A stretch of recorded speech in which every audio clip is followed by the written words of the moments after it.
Pak Lutfi dan Pak Prabowo kan pernah jadi menteri di kabinetnya Pak Jokowi. Banyak yang komplain nih, Pak, kok Pak Prabowo cuma gempor sama image gemoynya aja ya? Mana aspirasi dan visi misi untuk rakyatnya? Siapa yang ngomong begitu? Kalau kurang jelas, mestinya langsung ke Google aja. Karena sebenarnya program-program itu sudah ada di internet. Tinggal di Google aja, diketik aja Astacita, dan semua sudah ada. Dan secara komprehensif sudah dijelaskan. Astacita itu adalah bagian daripada Indonesia Emas 2045. Dan ini adalah bagian-bagian yang sangat penting untuk menciptakan bangsa Indonesia keluar daripada middle income trap. Dan ini bukan hanya industrialisasi, tetapi juga memastikan bahwa anak-anak kita itu tidak kekurangan gizi. Makan siang gratis, susu gratis itu memastikan anak-anak Indonesia di 2045 tidak kekurangan gizi, karena di 2045 kita tidak bisa mendapatkan anak-anak yang kurang gizi. Memastikan bahwa ketika bangsa ini maju, bangsa ini membutuhkan anak-anak yang kuat itu, kita semua telah siap. Sesudah keputusan MK, dan kemudian di MK dibentuk MK yang hasilnya mengatakan bahwa terjadi pelanggaran etika berat yang menyebabkan keputusan yang dibuat oleh MK secara etika bermasalah. Sesudah Bapak mendengar bahwa ternyata pencalonan persyaratannya bermasalah secara etika, pertanyaan saya, apa perasaan Bapak ketika mendengar bahwa ada pelanggaran etika di situ? Bagaimana perasaan Mas Prabowo? Soal etik. Enggak semua etik. Oposisi itu penting dan sama-sama terhormat. Sayangnya tidak semua orang tahan untuk berada menjadi oposisi. Oke? Seperti sampaikan Pak Prabowo tidak tahan untuk menjadi oposisi. Apa yang terjadi? Beliau sendiri menyampaikan bahwa tidak berada dalam kekuasaan membuat tidak bisa berusaha. Karena itu harus berada dalam kekuasaan. Pak Prabowo, terima kasih Pak. Saya tahu visi beliau, mimpi beliau. Beliau adalah tokoh ya yang genuine. Ini paling penting genuine. Saya merasa alhamdulillah saya bersatu dengan Pak Jokowi. Pada dasarnya kita sadar bahwa kita dua-duanya bekerja untuk bangsa dan negara dan rakyat. Cari teman, rukun, kerjasama, teamwork. Pak Prabowo, karena nomor 2 saya pertanyaannya 2. Ada 12 kasus pelanggaran HAM berat. Mulai dari peristiwa 65, penembakan misterius, Talang Sari, penghilangan paksa sampai Wamena. Pertanyaan kedua, di luar sana menunggu banyak ibu-ibu, apakah Bapak bisa membantu menemukan di mana kuburnya yang hilang agar mereka bisa berziarah?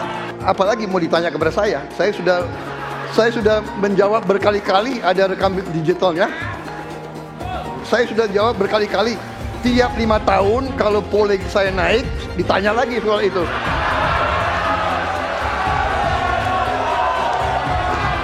Ya, membela saya, saudara sekalian.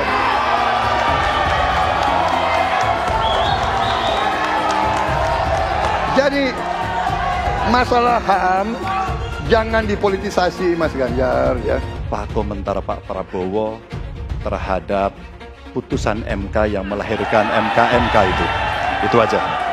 Ini Mahkamah Konstitusi, aturan yang sudah jelas. Kita juga bukan anak kecil. Rakyat kita juga pandai, rakyat kita lihat, rakyat kita tahu. Mas Ganjar, kita tahulah ya bagaimana prosesnya ya. Yang intervensi siapa? Ya kan? Yang intervensi siapa? Tapi intinya adalah kita tegakkan konstitusi, kita tegakkan undang-undang, kita perbaiki yang kurang sempurna, dan kita patuh kepada komitmen undang-undang itu sendiri. Kita harus membuat yudikatif kuat, dan saya berkomitmen untuk memperkuat itu. Manakala saya menerima mandat dari rakyat, saya akan memperbaiki kualitas hidup semua hakim-hakim di Republik Indonesia, semua pekerja di sekitar pengadilan, dan semua penegak hukum akan saya perbaiki kualitas hidupnya, gajinya diperbaiki, supaya mereka tidak dapat diintervensi, tidak dapat disogok, tidak dapat dikorup. Itu komitmen saya kepada rakyat Indonesia. Kemungkinan koalisi Ganjar dan Anies Baswedan Apakah itu mungkin akan terjadi? Dukung Ganjar dan Anies tentu punya kecemasan bersama bahwa pemilu kali ini punya potensi kecurangan luar biasa dan potensi penggunaan alat kekuasaan. Saya tetap memprediksi bahwa tetap akan terjadi 2 putaran. Beda nih dengan yang dipropagandakan oleh Prabowo bahwa pemilu nanti akan berlangsung cuma 1 putaran saja. Sekian puluh persen pendukung Anies kemungkinan di putaran kedua akan pindah ke Ganjar melawan Gibran. Mereka nggak suka Anies menang sebenarnya, tapi lebih tidak suka lagi kalau Prabowo yang menang. Ini juga masuk akal. Jadi prediksi saya, di putaran kedua nanti, kalau kubu Ganjar yang lolos, maka sebagian besar pendukung Anies juga akan lari ke Ganjar. Ini masuk akal sih, karena pendukung Anies kebanyakan adalah pembenci Jokowi. Meskipun sebagian besar dari mereka dulu adalah pendukung Prabowo. Tetapi dengan adanya Gibran yang sekarang ada di samping Prabowo, maka kebencian mereka terhadap Jokowi akan semakin tinggi. Dan lebih baik buat mereka memilih yang buruk dari yang terburuk, yaitu Ganjar Pranowo. Kita di Solo menang, kemudian ditarik ke Jakarta, gubernur sekali menang, kemudian 2 kali di pemilu presiden juga menang. Mohon maaf Pak Prabowo, kelihatannya setelah ini jatahnya Pak Prabowo. Calon yang saya pilih, saya katakan di sini ya, saya yang pilih, saya yang minta, saya yang memilih. Tidak ada itu dinasti-dinastian. Kalau dinasti merah putih, apa salahnya? Kalau dinasti patriotik, apa salahnya? Tim Prabowo Gibran, Koalisi Indonesia Maju mengatakan kita akan lanjutkan pembangunan yang sudah dilaksanakan oleh Presiden Jokowi. Kita tidak ragu-ragu mengatakan IKN akan kita lanjutkan. BPJS kita lanjutkan. Kartu Prakerja kita lanjutkan. Kartu Indonesia Pintar kita lanjutkan. Hilirisasi kita harus lanjutkan dan akan kita sempurnakan, akan kita tingkatkan saudara-saudara, karena hilirisasi adalah masa depan bangsa Indonesia. Sebelum saya dipanggil Yang Maha Kuasa, saya ingin melihat bangsa Indonesia menjadi bangsa yang makmur. Saya tidak mau lihat ada kakek-kakek umur 70 tahun masih menarik becak untuk cari sesuap nasi. Saya ingin memberi yang terbaik untuk rakyat saya yang saya cintai.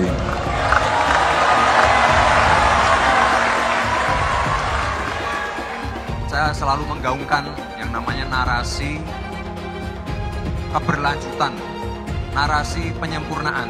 Jadi nggak ada yang namanya arah baru atau perubahan. Kalau surveinya bagus, kita kerja keras lagi biar bisa 1 putaran. Kenapa kita membutuhkan pemimpin yang namanya Pak Prabowo Subianto dan Gibran Raka Buming Raka? Saudara-saudara semua, Indonesia adalah negara besar. Tidak bisa dipimpin oleh orang-orang yang baru berpikir mau coba-coba nanti akan. Pak Prabowo adalah figur yang sangat luar biasa syarat dengan pengalaman. Beliau adalah mantan jenderal, mantan komandan Kopassus, Pangkostrat, dan sekarang jadi Menhan yang disegani di dunia internasional. Mas Gibran adalah anak muda yang visioner, yang berangkat dari UMKM, yang sekarang menjadi wali kota sukses memimpin kota Solo. Kalau ada capres-capres atau cawapres yang menyinggung kita, Jangan kita tanggapi berserius terlalu. Kita happy aja, kita santai saja.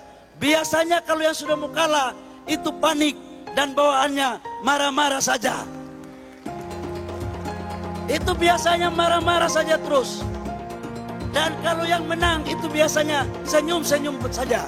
Dan insya Allah saya yakinkan Prabowo Gibran insya Allah akan memenangkan pertarungan Pilpres pada 2024 tanggal 14 Februari.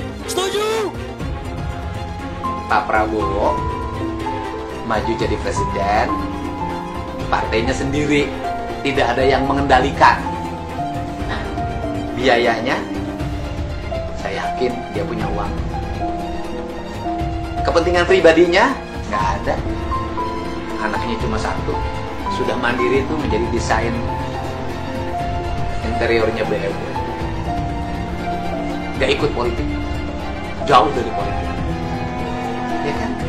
Kepentingannya apa? Hanya kepentingan ingin mewakafkan diri bagi bangsa. Artinya, dalam diri Prabowo hanya ada Prabowo Subianto, nggak ada yang lain. Saya mensyukuri kenapa kalah, kenapa ditahan. Saya bersyukur atas itu semua.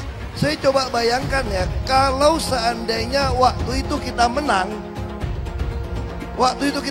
gitu ya, hari ini belum tentu kita bisa nikmati seperti ini. Kita bersyukur 5 tahun Tuhan izinkan kasih ke orang yang pintar ngomong untuk kerja. Coba kalau kita bayangkan gitu ya, kalau kemarin saya masih jadi gubernur, ini saya udah turun ini. Tapi yang pintar ngomong itu dikira orang hebat kan?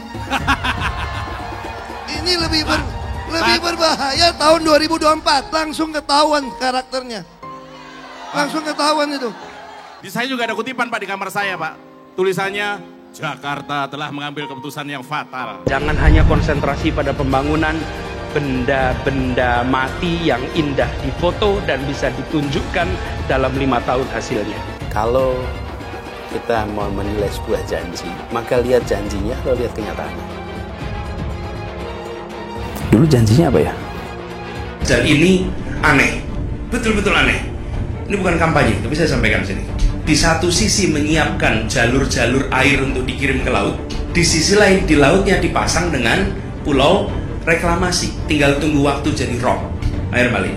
Dan ini melawan sunatullah. Kenapa? Air itu turun dari langit ke bumi, bukan ke laut. Harusnya dimasukkan ke dalam bumi, masukkan tanah.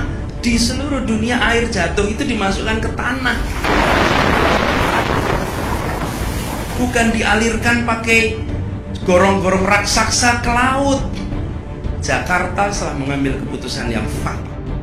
Bukan banjir, itu memang parkir air. Bukan banjir, itu memang parkir air. Masyarakat berkeliling dengan membawa toa untuk memberitahu semuanya, termasuk sirine. Ibon 82 miliar. Apa alat transportasi yang dimiliki oleh hampir setiap orang? Alat transportasi yang dimiliki semua orang adalah kaki. Kalau seandainya orang Jakarta percaya Pak Anies jadi gubernur pun, saya berani jamin kok dia akan lakukan normalisasi yang sama seperti saya lakukan kok. Gak usah bohong lah. Ketika air sampai di muara, maka siap untuk dipompa ke laut. Pancasila Soekarno, ketuhanan ada di pantai. Anak Tuhan dari mana? Kalau Yesus anak Tuhan, bidangnya siapa? Besok di seluruh wilayah Indonesia kami katakan damai. Iblis hanya menggoda orang yang beriman. Makanya jarang-jarang orang kafir kerasukan setan. Yang kerasukan setan itu orang baik-baik. Jarang, saya belum pernah nengok Cina kerasukan setan. Pernah tak Ahok itu kerasukan setan? Enggak, setannya juga. Karena sesama setan dilarang saling menggoda. Karena di salib itu ada jin kafir. Karena di salib itu ada jin kafir. Karena di salib itu ada jin kafir. Haleluya. Kepalanya ke kiri apa ke kanan? Kepalanya ke kiri apa ke kanan? Tetap percaya salib itu lambang mulia, bukan jin. Kok ketawa? Aku gak nyindir siapa-siapa loh. Saya gak pernah mundur untuk kebenaran, keadilan, kejujuran. Dan peri kemanusiaan, gue gak pernah mundur. Dan gue gak pernah takut juga sama lu. Siapapun yang rasis, gue akan hadapin. Karena rasis itu tidak berperi kemanusiaan. Sama saya ditanya dulu kan, kamu nyesel gak statement kamu di Pulau Seribu sehingga mesti masuk penjara. Tidak pernah nyesel. Karena saya mengatakan kebenaran. Relawan Anies yang mayoritas pengasuh khilafah, seperti kadrun FPI dan HTI, ingin melengsarkan Pak Jokowi. Dengan menggunakan politik identitas, relawan Anies akan menggulingkan Jokowi.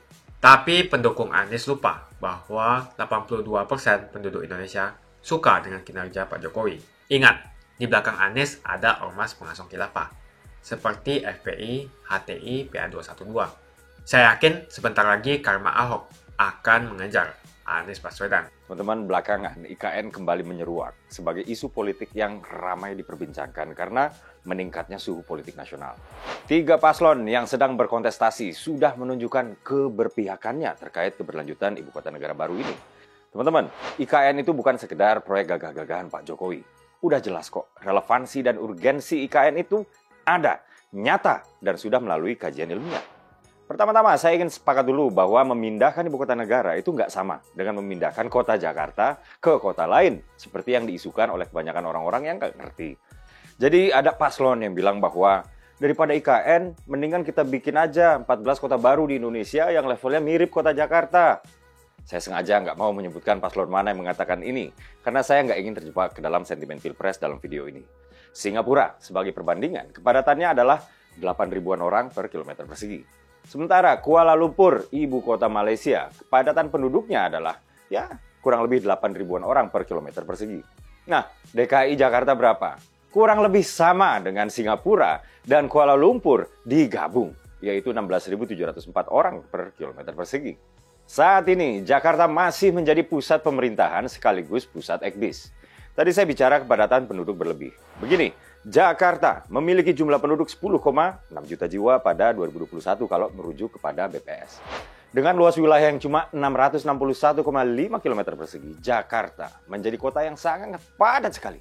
Contoh, negara yang sudah melakukan ini adalah Amerika Serikat dengan Washington DC, New York City, Australia, Canberra, Sydney, New Zealand, Wellington, Auckland. Nah, bagaimana dengan Indonesia? Memindahkan ibu kota itu berarti memisahkan pusat pemerintahan dengan pusat ekbis atau ekonomi dan bisnis secara terpisah. Ya. Ini penting dilakukan agar tidak terjadi 1. Kepadatan penduduk yang berlebih di kota yang menjadi pusat pemerintahan dan pusat ekbis sekaligus. Dan juga 2. Pemusatan ekonomi hanya di satu titik tertentu, sementara negara tersebut sangat luas. Nah, kemudian dampak dari penggunaan air bersih yang mayoritas berasal dari air tanah nih. Ya. Menurut temuan DPRD DKI pada tahun 2021, baru sekitar 64% warga DKI yang mendapatkan akses pipa air bersih. Itu pun sebagian dari 64% tersebut ya, itu masih tetap juga menggunakan air tanah. Jadi air pipa dari PAM iya, air tanah juga iya. Sisanya yang 30 sekian persen itu masih pakai air tanah untuk memenuhi seluruh kebutuhan air mereka. Berbagai lembaga riset menguak permukaan tanah di Jakarta amblas dari 6-11 cm setiap tahun. Sebut aja BPPT, Tokyo Institute of Technology, hingga UI yang membuka tabir ini. Di samping perubahan iklim sebabkan permukaan air laut naik.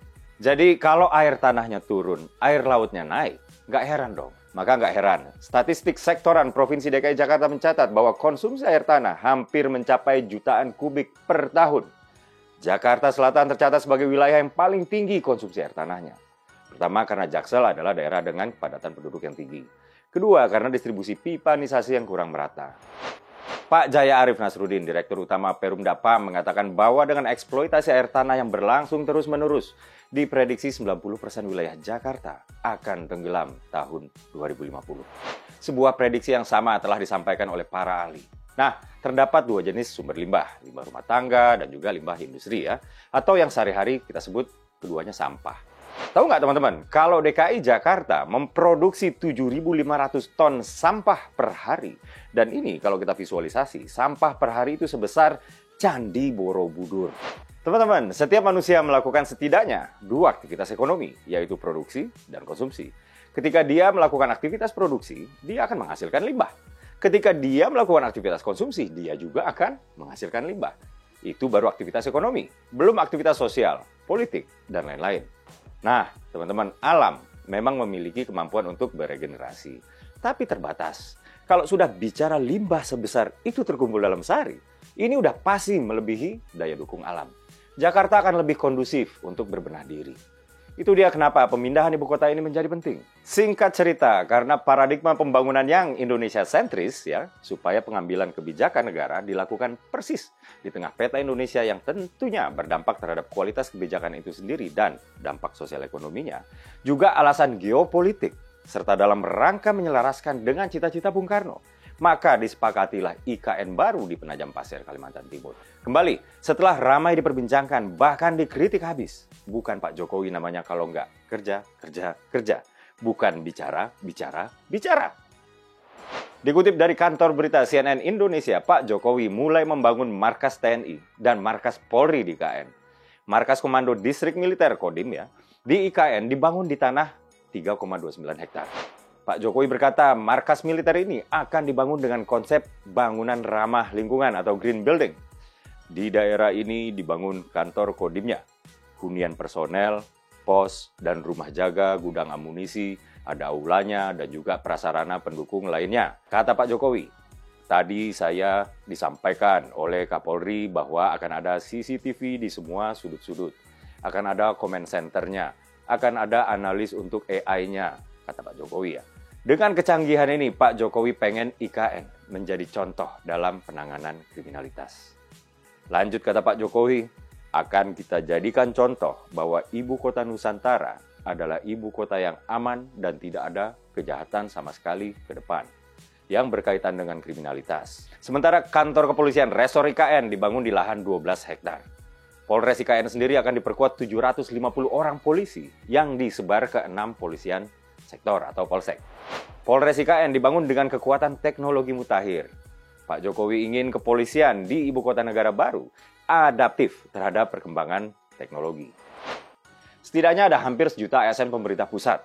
Memang pemindahan ASN ini bertahap ya, dari yang paling kecil sampai nanti keseluruhan hingga keluarga mereka bisa hidup di IKN.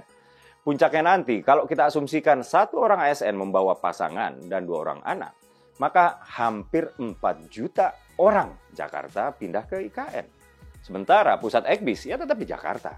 Singkatnya, dengan DKI menjadi pusat pemerintahan dan pusat ekonomi, DKI menanggung beban kependudukan yang luar biasa hebat. Hal ini udah berlangsung sangat lama. Untuk selamat, Jakarta butuh solusi radikal. Udah terbuat pula, teman-teman, Undang-Undang IKN oleh DPR RI.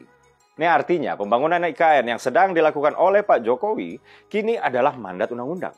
Justru sebuah pelanggaran kalau eksekutif nggak menjalankan amanat undang-undang. Jadi melanjutkan pembangunan IKN itu bukan cuma penting untuk Jakarta, tapi juga baik bagi keberlanjutan pembangunan ekonomi yang Indonesia sentris tadi.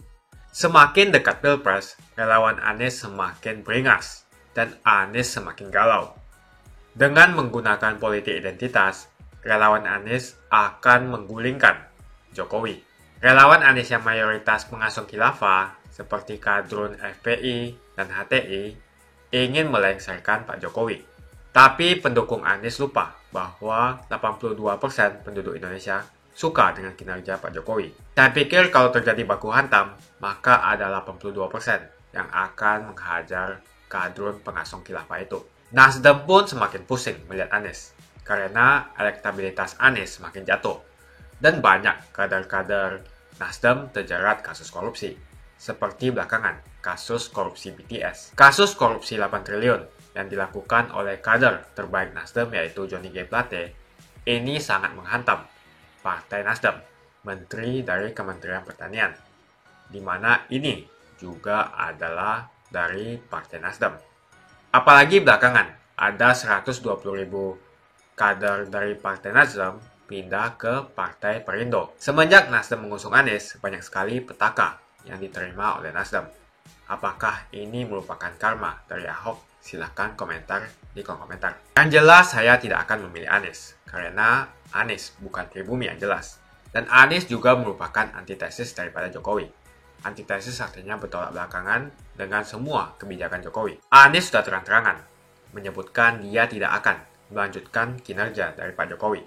Tidak ada infrastruktur yang akan dibangun jika Anies memimpin Indonesia 5 tahun ke depan. Lagi pula Anies juga didukung oleh khilafah. dan pendukung Anies dari ormas seperti FPI dan juga HTI. Apa kita mau FPI dan HTI kembali di Indonesia jika Anies memimpin?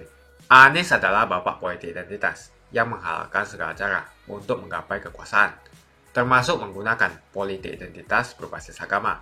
Kita lihat di kasus Ahok. Kita sudah bisa melihat kinerja Anies selama 5 tahun di Jakarta, dan ini merupakan rekam jejak Anies Baswedan. Tidak ada satupun janji yang dipenuhi, dan tidak ada kinerja yang bisa dibanggakan. Dari DP 0%, OKOC, kelebihan bayar, Formula E, banjir, sumur resapan, jalan rusak, dan gonta-ganti nama jalan. Jadi saya rasa tagline perubahan yang diusung Anies adalah tagline merubah kata korupsi menjadi kelebihan bayar, supaya semua koruptor tidak dijerat oleh pasal korupsi. Karena mereka semua hanya melakukan kelebihan bayar. Jadi perkataan Ahok sudah terbukti dan Jakarta sudah menjadi korban. Jangan biarkan Indonesia menjadi korban kibulan Anies Baswedan. Suara minoritas jangan lagi merasa takut untuk memilih pemimpin yang membela hak minoritas. Karena Anies jelas hanya memanfaatkan suara minoritas untuk mendapatkan suara. Ingat, di belakang Anies ada ormas pengasong khilafah, seperti FPI, HTI, PA212. Saya yakin sebentar lagi karma Ahok akan mengejar Anies Baswedan. Begitu saja opini saya hari ini. Tuliskan opini kalian tentang Anies Baswedan di kolom komentar. Dan juga tuliskan pendapat kalian tentang people power oleh relawan Anies untuk melengsarkan Pak Jokowi. Tuliskan pendapat kalian. Jika kalian siap untuk melawan people power yang digaungkan oleh relawan Anies, ayo tuliskan lawan people power di kolom komentar.